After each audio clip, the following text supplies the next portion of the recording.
The Tailpipes and Tacos Cruise-In in Katy returns Saturday morning, November 21st, 8 to 11 a.m. This fun and fabulous event attracts the best rides in town. Tailpipes and Tacos is free and everyone is invited. You'll see collector cars, hot rods, customs, magnificent originals, and resto mods all in one place. The Lupi Tortilla Tex-Mex in Katy. Cars from all over Southeast Texas cruise in and show off in a 3-hour friends and family event. Lupi's will have breakfast tacos, coffee, and the best cars, all at one location. The Lupi Tortilla Mexican Restaurant on the Grand Parkway at Kingsland Boulevard, just south of I-10 in Katy. Drag racer, car enthusiast, and Lupi founder Stan Holt brings you Houston's hottest cruise-in, Tailpipes and Tacos, Saturday, November 21st, 8 to 11 a.m. at Lupi's in Katy. The Wheel Time Car Show will be there too. Get your ride ready, and we'll see you at the Tailpipes and Tacos Saturday morning cruise-in, November 21st, 8 to 11 a.m. Is your business or company looking to stand out in a crowded advertising market? Looking to reach the real auto enthusiast? Well, you found it. You're listening or watching In Wheel Time, and so are your fellow enthusiasts. The In Wheel Time Car Show now reaches 500,000, and we can put together a marketing plan that will engage them in your product, business, or service. To get the tires rolling, just shoot us an email to our marketing director, Jeff Zekin. His address is jeff@inwheeltime.com.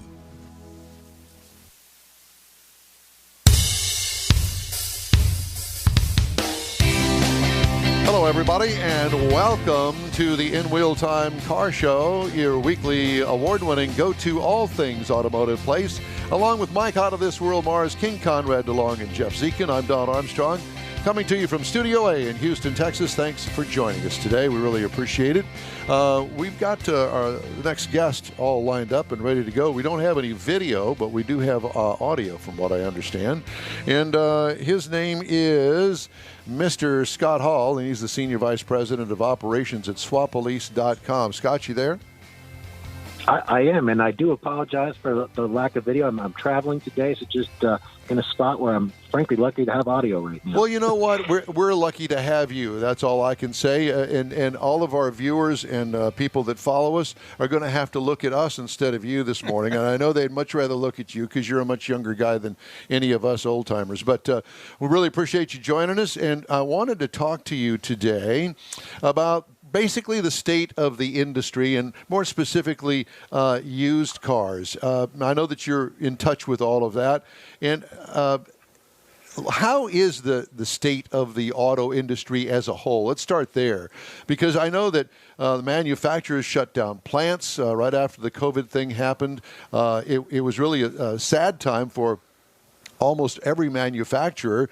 They didn't have people screwing together cars, and so now there's the trickle-down effect where dealerships don't have the inventory to sell. People turn to the used car market to find something, and inventory went down in the used car market. Prices went up. It was one thing after another. What is your take on today's state of the industry? Well, I think you really outlined everything really well there in terms of what's happened in the car business so far in 2020. And of course, we're coming off several years of really, really good vehicle sales as well. So I think it's even a little bit more alarming when you drop so quickly, both with the COVID problems and COVID issues, as well as a lot of political uncertainty. However, I do think things are starting to look up again as production increases and starts to catch back up on the new car side. And of course, as you already noted, that really filters down to the used car side of the equation pretty quickly. And that will help consumers out by pushing used car values down as we move through the fourth quarter of 2020 and move into the first quarter of 2021. So it's going to become up. Yes, I was just going to say, and when you say push used car prices down, actually, I think it's more along the lines of bringing used car prices in line to what they really are valued at today, as opposed to the inflated level of, say, a month or two ago. You know what? I really think that's a fair way to put it as well. One of the best illustrations of this, frankly, is what we do at SwapALease. Is we're an online marketplace for helping people get in and out of automotive leases midstream. And we do that through a transfer process. It's all, kind of signed, sealed, and delivered by the leasing company. But and the reason a lease transfer typically is the best option for a consumer is it's the most cost-effective option. And to throw a little bit more color on that, it's always possible to get out of a lease at any point in time. Just typically consumers will find themselves in a pretty serious negative equity position. And something that we've seen recently to back up what you're saying, that prices have been inflated, we're seeing people able to buy out of their leases much earlier in the lease term than what we're accustomed to. Usually in the last 4 to 6 months, people that are reasonably close to an equity position, they may owe a little bit, but usually somewhere within reason.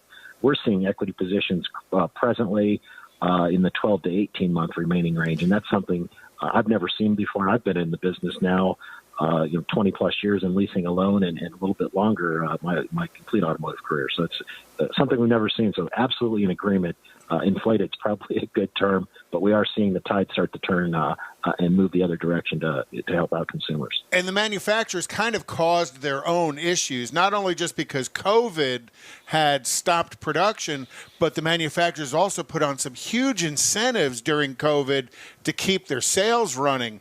So with all of that happening is where the depletion of inventory happened, which is good for that customer in a lease that's looking to get out, because the values are higher now that inventories are coming back up in the dealerships lots. You're going to see a lot of transfer of vehicles. People are going to be getting into something new again, and that's going to feed the used car market again with more vehicles. I absolutely agree with that. No doubt about it. As new car production ramps back up, we're definitely seeing. Starting to see the beginning of the used car prices coming down as an offshoot of that. And one of the other interesting things that we've seen so far in 2020, we're coming off again several really good years of vehicle sales, and we're also seeing a lot of really high lease penetration. And just to be clear, lease penetration is the percentage of vehicles that are leased out of the annual vehicle sales in the United States. And it's been hovering right around 30% over the last several years. Wow. And so far in 2020, that number's dipped a little bit to 25%, but we're starting to see some more signs of life and seeing that. But even at 25 or 30%, that I'm kind of surprised by that. I totally understand where you're coming from, but I did not know it was that high, 25 to 30%. So clearly, leasing a car is very popular.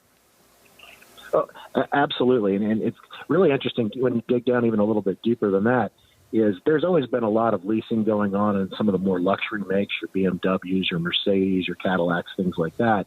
But really where you've seen the growth over the last several years is the more everyman vehicles, your Mazdas, your Fords, your Chevys, and things such as that. So it really has been quite a change. And we envision, in fact, and of course, I guess I'm a biased source being at SwapALease for that matter, but as vehicles get more and more expensive, lease payments can be made to be very attractive for consumers. And we believe there'll even be some additional growth in leasing in terms of lease penetration moving forward, moving north of that 30% rate. And do you find that penetration rate regionally changes, where California and New York is going to be a much higher lease rate versus Houston or Texas, which is going to be lower, sometimes because of the state laws regarding leasing? You're making a great point. Leasing definitely does have some hot spots within the United States. The greater New York City area, for one, would be kind of the A market for leasing, if you will. California area. Southern California, or pardon me, it's not Southern California, but Southern Florida is another large leasing area. Another one a lot of people overlook is Greater Detroit, because of all the manufacturers and automotive financing going on up there. There's a lot of employees that lease vehicles. So now that doesn't mean there isn't leasing going on elsewhere, but there's definitely packets of leasing throughout the United States, especially in those areas I just noted. Scott, what is the average lease price? Do you have that kind of figure? I mean, is it a $35,000 car, a $50,000 car? What's the average car that's being leased these days? You know what? I don't have that number specifically. Let me give you an educated guess on that. All right. Right now, the average vehicle price on a new vehicle is right around $35,000. Kind of teeters up and down from that is the last number that I saw. And leasing, again, kind of tips towards the more expensive vehicles in general. Doesn't mean that cheaper vehicles can't be leased.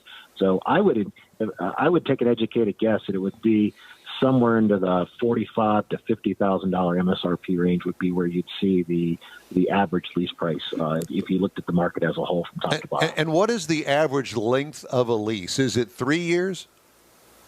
It's right around 3 years. You do see, a lot of 39-month leases out there, and that's a way to just kind of bring the payment down a little bit more for consumers by increasing the denominator on the lease term. But 36 months is very much the standard, and right around that 3-year period.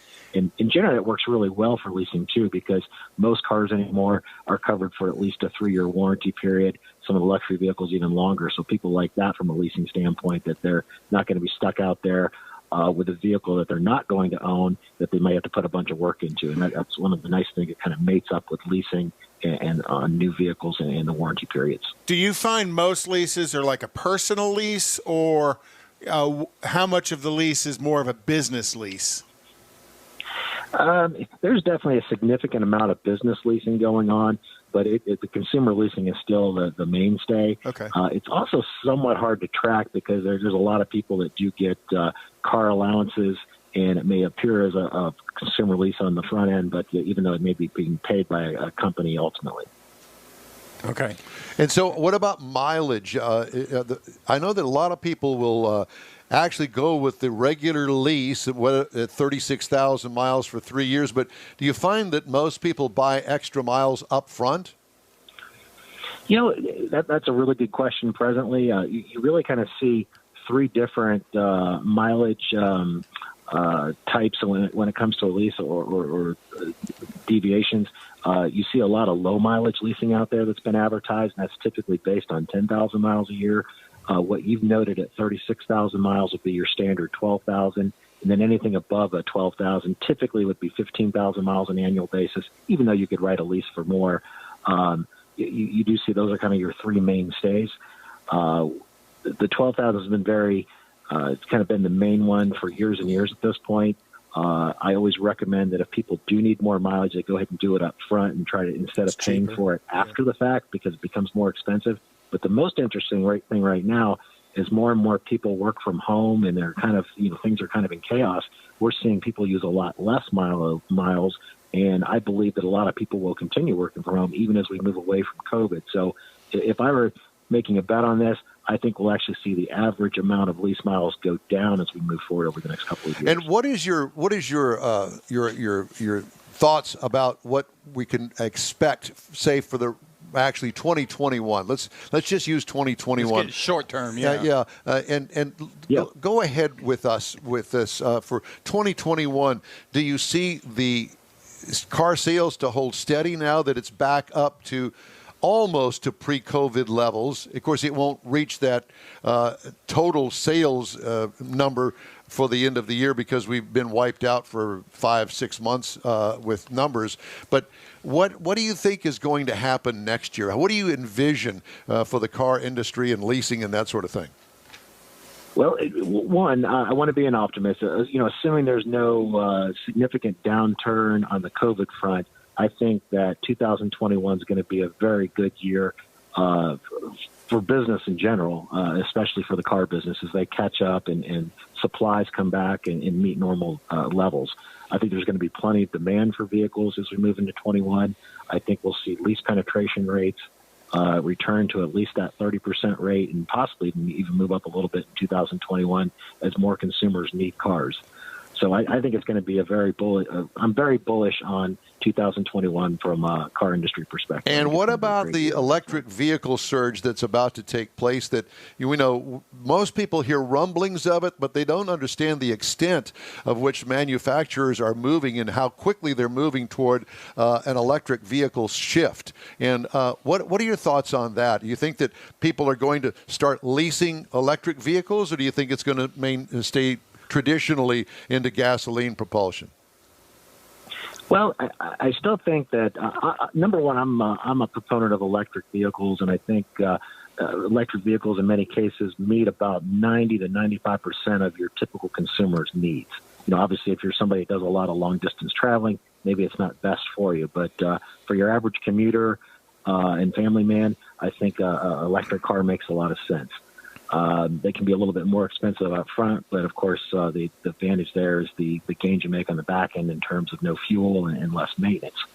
But believe it or not, electric cars have been good lease candidates now for years. One of the reasons behind that is there's been some questioning of the technology, and the consumer's logic has been, hey, I think I'm going to lease this thing just in case when the new and better one comes out, I want to get that as opposed to hold on to this older technology. So leasing really mates up well with electric cars because, people are going to, it's almost like a very good analogy for that is, people want to have the latest and greatest iPhone every couple of years. It's kind of almost the same thing with electric cars, and that's why leasing is a good way to match that demand with consumers. And is Tesla a pretty highly leased vehicle?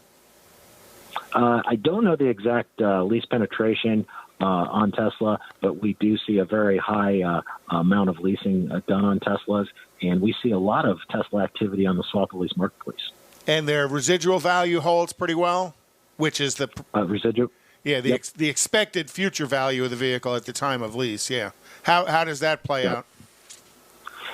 We've generally seen residual values be very strong on Teslas specifically. I think one of the things that helps out with the Teslas is that they're still trying to catch up with demand as well, as great as their demand is. And also, let's not overlook that they're able to do a lot of updates and what have you from a software standpoint moving forward. So even if you do get a couple-year-old Tesla, in many cases, it's very easy to bring that up to the current standards through an online update. Which is real important because, like, over where I live, I'm 150 miles away from the closest Tesla place at all. And, we've got 2 over there now. But again, they can get a lot of stuff done there without having to come to a dealership or whatever you call the Tesla facility. It's not. Yeah, because basically they do the upgrades over the internet on your car. Yeah. Yep. So where are you traveling to? I'm actually SwapALease is based in Cincinnati, Ohio. That's my home base. And heading over to Indianapolis this morning, I've got a young one who plays lacrosse, and we got a lacrosse tournament. Thankfully, it's not normal November weather today. It's actually pretty nice out. Oh, how cool is that? Lacrosse is a fun sport. You get to throw a ball and whack somebody with a stick. That sums up my kid pretty well. Scott, it's great to talk to you, and thanks so much for joining us today. Good luck in the lacrosse game, and enjoy your family because it doesn't last long. The kids will be gone before you know it, as you know, and we really appreciate you joining us today. Hey, thanks for having me on, gentlemen. Really enjoyed it. Yeah, Thank you. Me too. Thank you. Okay, that's Scott Hall. He is the vice president of SwapALease. Nick Phillips, he used to be the president of the Texas Auto Writers, but he was real big into the EVs. When you were talking about that, I thought of him. He leased them specifically for that reason. For one thing, he didn't want to have to deal.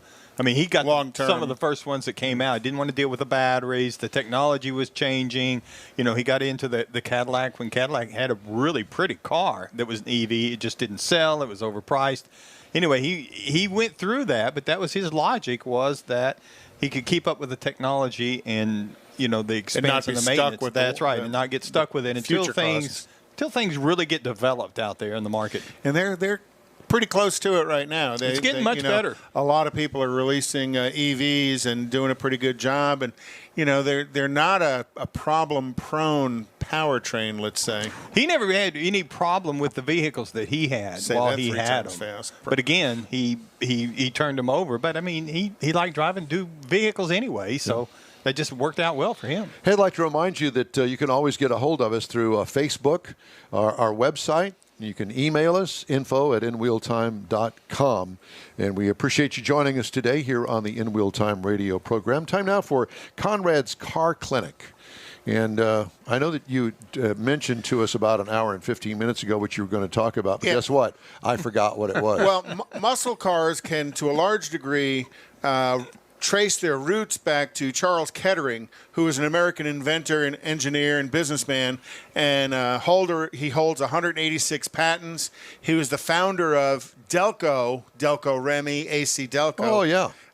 Back in the 20s, and he was the head of research from General Motors from 20 to 1947. In 1918, Kettering designed something called the Bug.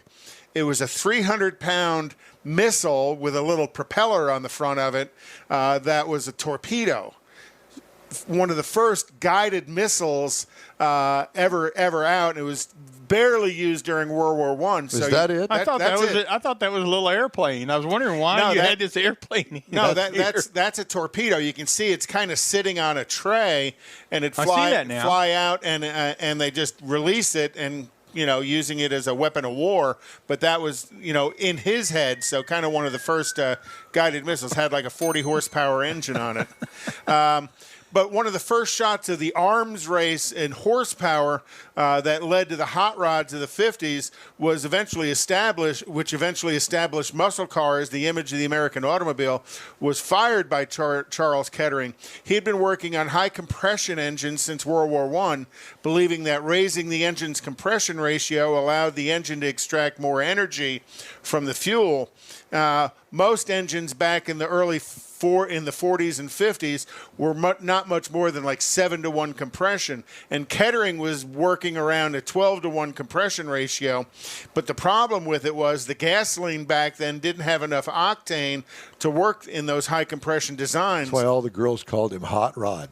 Rod Kettering. So in the late 20s, Kettering developed tetraethyl lead as an octane boosting fuel additive.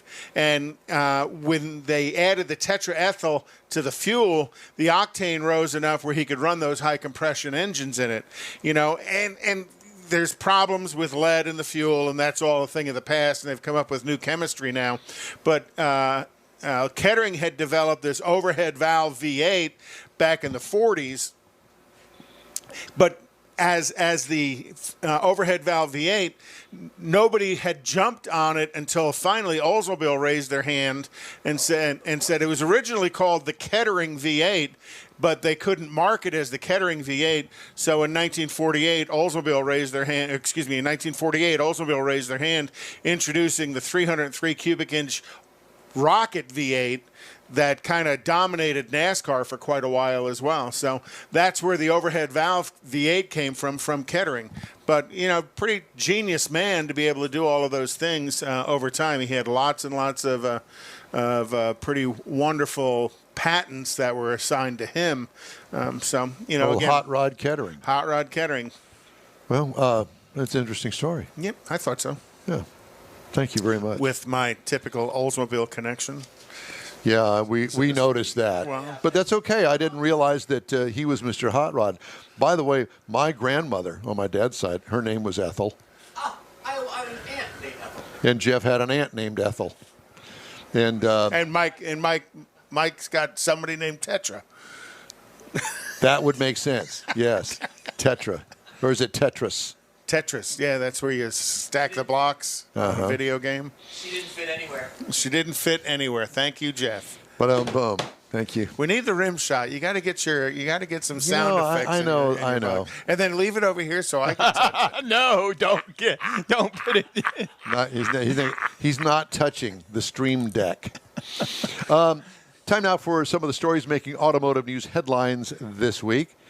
Ford Motor Company said yesterday it expects to sell 100,000 cars and trucks equipped with the company's new hands-free driving system in the first full year of availability. The catch is only the system hardware will be installed. The software will not be ready for nearly another year, according to Ford. So it's a soft hands-free driving. Yeah, exactly. Don't let go of the steering wheel. It's really not there, but it is there. The automaker's Active Drive Assist will be offered first on the redesigned F-150. ADA, wonderful name for a system. The new Mustang Mach-E electric crossover, both of which will go on sale later this year. Mm-hmm. Well, how much later? I think 21. I don't think it says his later this year. Yeah, well. But the feature will not be activated until the third quarter of next year. So they're going to start. If you buy one early that has the system in it, they can activate it later? Yeah, that's apparently. Hold on tight. Because the activation, apparently, you're still working on that software a little bit. If I were going to buy an active system like that, I think I would hold off on the first issuance of the software. Active Drive Assist, or ADA, as Konrad put it, will be standard on selected high-end models and available as an option on others priced from around $1,500. Yikes. Well, that's not bad. $1,500 for, but Soon to be recalled. soon to be recalled after crashes and, people die because they left their hands off the steering wheel. Well, I told you my experience with that. Reading a book or... No, it wasn't that. The problem was that the car didn't know what to do when there was construction or some variation of the lines in the road, which is what it uses Correct. for the active driving. So it went from lines in the road to buttons. Okay, the yellow buttons that they glue down on the road. Oh, I love that. That's a setup for automotive history, but thank you. We're going to talk about that in automotive history. But I had one that was like that. That it would kind of bounce in between the lines a little bit. Squirrel. Mm-hmm. Anyway, so I'm driving down the Gulf Freeway with a hands-free system. Cadillac had it. The CT6. And a very nice car. Beautiful car. And when everything worked great, it worked great in the hands-free thing.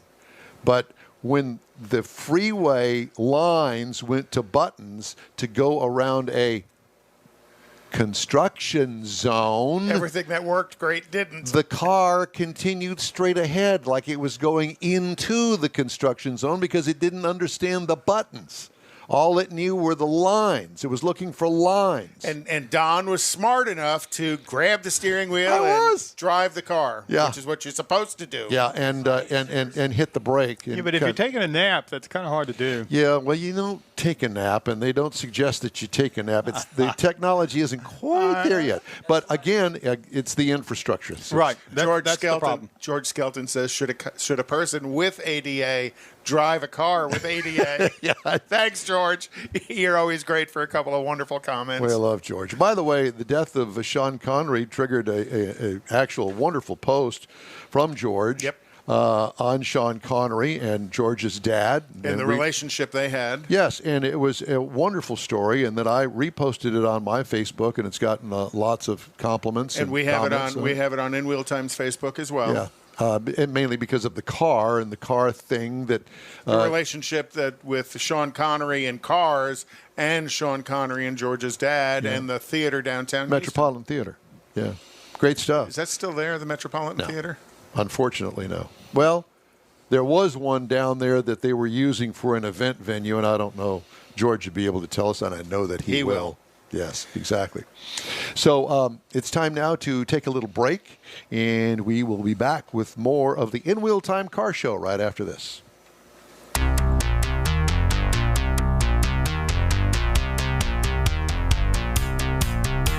Texas Truck Works is your go-to truck customizer. From mild-to-wild lift kits, custom wheels, and steering and handling enhancements to the best personal and commercial wraps, Texas Truck Works delivers. Let Texas Truck Works founder Scott Stevens help you get the most out of your truck or Jeep. Texas Truck Works has decades of customizing experience, including power adders and complete engine swaps. Let the Texas Truck Works team design an upgrade plan that fits your budget. Get truck attitude today at TexasTruckWorks.com.